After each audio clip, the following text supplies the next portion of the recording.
So we've just returned from 3 months in Lisbon. That's a quarter of a year to give you another perspective because it really felt like we were living there. So we wanted to talk about some of the pros and cons of our experience of living in Portugal. As we've said in previous episodes, we love Portugal. Still do. We love Lisbon especially. We made lots of good friends and just love the people overall.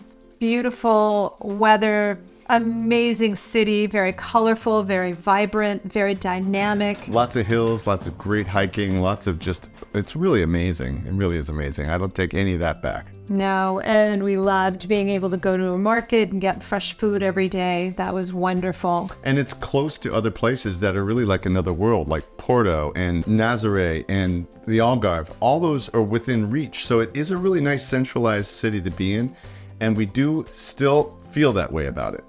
We love Porto too. It's absolutely beautiful, very historical. It's got the river right there as well. And right around it, you've got the Douro Valley for wine. Yeah. And if you go up north, you've got Ponte de Lima, which is just a fabulous village that we have friends that are moving there because it's so affordable and it's absolutely drop dead gorgeous. Yeah, very green and lush. And the Camino de Santiago runs right through it. So we went down south and we stopped in Nazaré. Nazaré was amazing. We got to see some of the big wave surfers, which has been on my bucket list, and it was incredible. We absolutely loved it. I could have stayed there all day watching them. The day we were there ended up being the first day that they actually had big waves during this season. Yeah. And just serendipitously, there was a drone guy that was shooting it while we were there. And the footage, he posted the footage later, and I'll put some here. It's unbelievable. And you should definitely, we'll put a link below. You should definitely go check it out. It's something else. And that town is just magical if you're a wave freak. And we are. And we are wave freaks.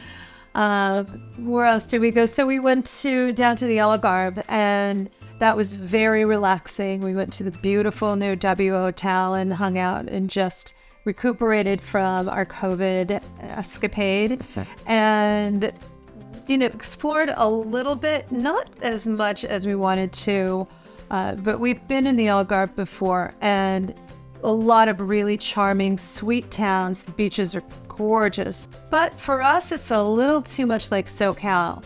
It's like trading one thing for another that's too similar. Yeah, that's true. I mean, it might be a great place to put on workshops and things like that, which is something that we're talking about. So I think that we would and will be utilizing the Algarve either for vacations or for workshops or for something like that that could be in our future, but it's not somewhere we want to live 24/7. Some of the challenges that came up when we looked at Lisbon as a long-term home included cost. It's not as cheap as we thought it was.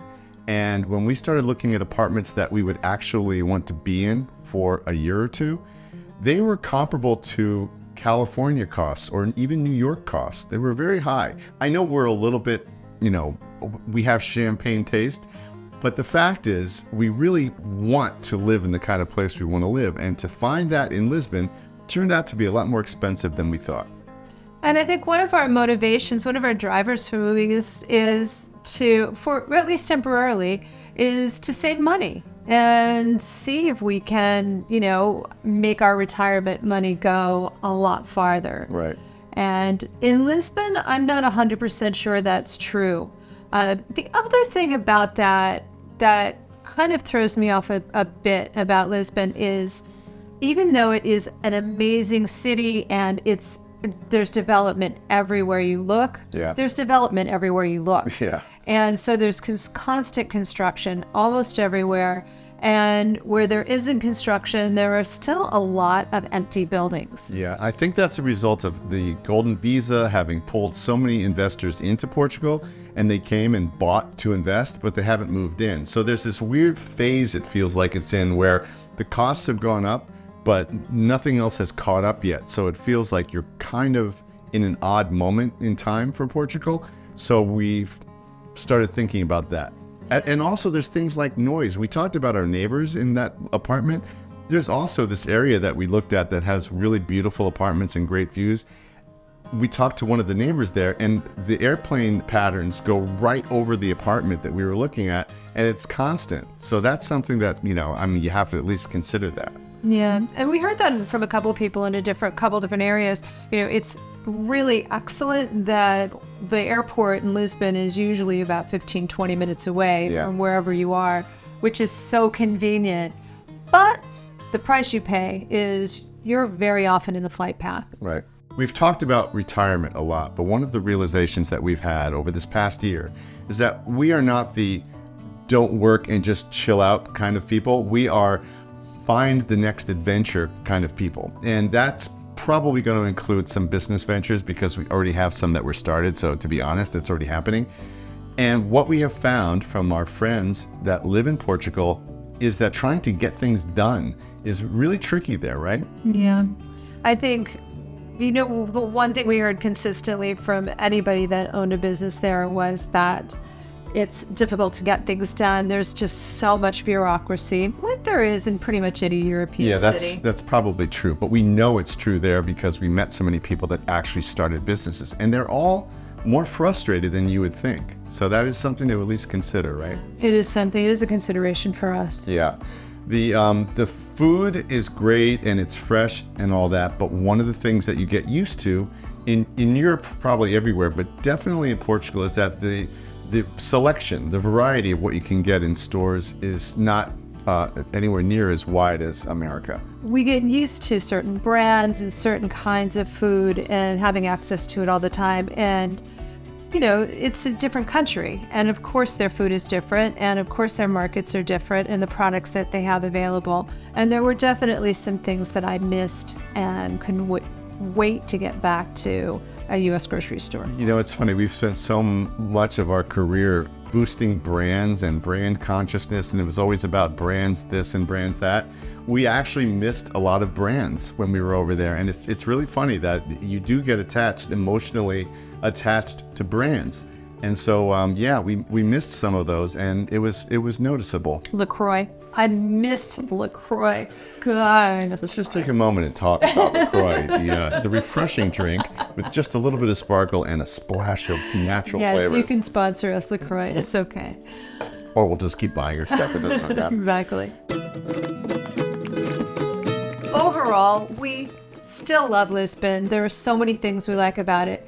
In Portugal, based on the places that we went to, that we explored, Lisbon is still our favorite. Yeah, we're not committing to anything because honestly, we had our minds changed at the last minute in a way that we hadn't really thought of. And why was that? That was because, Cheryl, in September, when I got COVID, what we were going to do for my birthday was meet up with a bunch of friends and go to Spain. We didn't get to do that. So we decided on our way out of Portugal that we would swing by Spain and see Seville and Granada and the Alhambra, which was what we were going to do on my birthday. One of the reasons we want to live in Europe is that you can swing by Spain, or you can swing by France, or you can swing by Italy. Yeah. And that's an incredible thing for us to experience as Americans. Right. Here we can swing by Orange County. And that's about it. Well, you can swing by Mexico, but the point is, this is culturally really exciting that you can do that. And so we did. And what did we find? So we went to Sevilla first, and we didn't have anywhere near enough time there. No. What a gorgeous, gorgeous city. Beautiful. It was clean. Amazing flamenco. Incredible sights. One of the best parks I've ever seen in my life. Yeah. And really very anxious to go back to Sevilla and explore. And then we went to Granada, where... Wait, let's talk about the hotel in Spain. Oh, right. We stayed in this hotel in Seville that was completely out of place. I mean, someone must have been bribed a lot of money to build this because the whole city is very historically intact and has a theme and feels very thought out. And then you cross the river to our hotel, which looked like something from 2050. I mean, it's like crazy and amazing view. Look at the view from our room. It's nuts. It's like we're 23rd floor. It's 29th floor. 29th floor, yeah. So it's really amazing as far as that goes, but it really was from left field. Anyway, that aside, we loved Seville and need to give it a little bit more time next time we go. Yep. So then we went to Granada, where we were supposed to be for Cliff's birthday, and boy, was that a big surprise, because we knew about the Alhambra and we were staying in a hotel right in the Alhambra, which was okay. The hotel itself was just okay. The location is great, but we were really surprised when we went down into downtown Granada. Although our focus was the Alhambra, we went on foot and started exploring Granada, the city, and we found it to be fascinating. It's super youthful. It's got a college down there, great restaurants, wonderful bars, and when you start going off the beaten path, there's a whole history to that town that we thought was really fascinating. So one of the things we did was a really fabulous and very interesting walking tour of Granada and the old town part of Granada.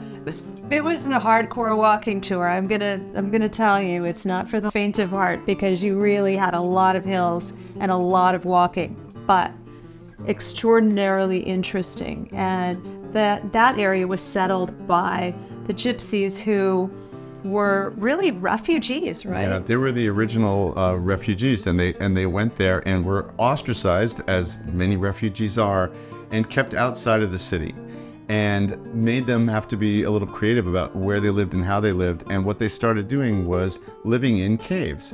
And some of them have become really sophisticated. People are still living in caves. When we were first pulling up to Granada, we saw caves with people living in them. We were like, did we actually just see that? Like, are there caves and people living in them? And there are, and they're all over the place. And some of them have really been turned into wonderful homes. All of them obviously have amazing wine cellars, because caves are perfect for wine. Are wine cellars? Yeah, they are wine cellars, but it's really unusual, and you can actually buy a cave there, which is something, Not doing. We're not yet. It's not something we're doing. I would love to buy a cave, but it doesn't fly. Some people in this room are not that into caves. A cave. Yeah, well, for sure. I think you're prejudiced against caves. But the tour was really cool, and we learned a lot. And that was exciting. Overall, our takeaway from Granada was it was nothing at all like we expected it to be, and look forward to going back. Yeah. Really an impressive, beautiful, beautiful city. But it got us really starting to pay attention to Spain overall. And we have friends from Spain who have encouraged us to consider Spain as a place to move, and we've been pretty close-minded about it, honestly, because we were really locked into Portugal. Our perception is that it was more difficult to get a visa in Spain than it was in Portugal, which is very easy and very affordable. Right. I don't know that perception was accurate. Well, I think they may have changed a little recently too, right? Right. So they've added in a digital nomad visa that's going to attract a lot of expats, I think. And really the sort of resident visa that we were looking at, the D7 that we're looking at in Portugal, they have an equivalent in Spain. You just have to have more money, but it's still not exorbitant. No, it's not a lot more money. It's just a little more money. So all of these developments have made us reconsider Spain as a place that we might want to actually check out to live. So we've decided to go back for a month and check out Spain, based in Valencia. Right. And I think the reason for Valencia is, in doing our research, it's the #1 expat community in Spain. Yeah. Because it is still affordable. And from what I'm seeing, the real estate is more affordable, even more affordable than Portugal, at least in Lisbon. Right. And that's attractive to us. It's still quite safe, and it's a beautiful, beautiful city. And it's on some incredible beaches, which, we like that. And we can actually speak Spanish better than we speak Portuguese. And honestly, Portuguese is really hard, and it wasn't getting any easier for us. So I think that we would be more welcome there if we spoke the language. True. Now, but you are, from what I understand, expected to speak the language. In Portugal, I don't think anyone expects you to speak Portuguese. It's too hard. They all think know it's too hard. Yeah, it's funny. If you know your language is so hard, maybe, I don't know, try another language. Yes, we suggest that Portugal change their official Portugal, language. if you're listening. But honestly, the Brazilian Portuguese, which was the Portuguese we were studying, is a little easier than the Portuguese. And it's I don't know why, but they just have some strange sounds that are really hard for people, including us.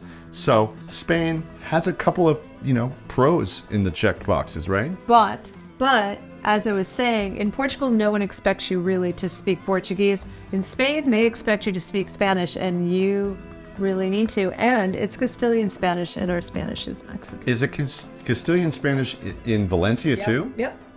Yeah, it's Catalan in Barcelona. Oh, okay, Catalan. That's it. So it's Castilian Spanish, and so that's okay though. I think it's much easier for us to learn Castilian Spanish than it is for us to learn Portuguese from scratch. Yeah. So Spain is now a consideration, and we still, like we said, we're still considering Portugal because we love it.